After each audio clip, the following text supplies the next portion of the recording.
10 daqiqada bir dunyo juda ham mazali shirinlikni tayyorlaymiz. Bu shirinlikni bir marta yeb ko'rib, unga oshiq bo'lib qolishingiz aniq. Juda ham mazali araxisli sherbet. Demak, birinchi bo'lib idishga yaxshi 200 ml qaymoq va 200 gram mazali zaychik qo'yiltirilgan sutni aralashtirib, gaz yoki mikroto'lqinli pechda isitib olishimiz kerak bo'ladi.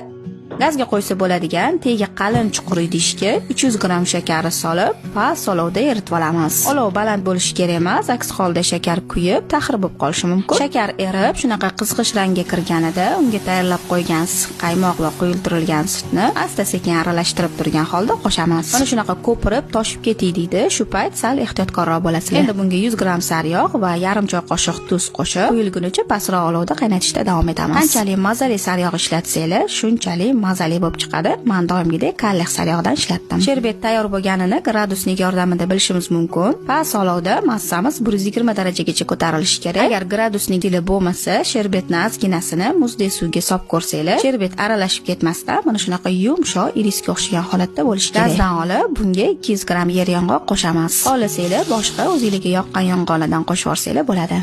Massani pergament qog'oz solingan 20 ga 20 santimetrli to'rtburchak qolipga quyib tekislaymiz. Endi bu shirinlikni ustini yopib, salqin joyga qotmagunicha 2-3 soatga olib qo'yishimiz kerak. Sherbet tayyor. Endi uni keraklicha bo'laklarga kesib, mazza qilib issiqqina choylar bilan iste'mol qilishimiz mumkin. Juda ham mazali, yeganingizda Snickers batonchasini eslatib yuboradi. Shirinligimiz tishga umuman yopishib qolmaydi, aksincha og'izda eriydigan bo'lib chiqadi. Albatta tayyorlab ko'rishinglarni barchalarga tavsiya qilaman. Videoni saqlanib qilib, yaqinlaringiz bilan ulashing. Xayr, salomat bo'ling.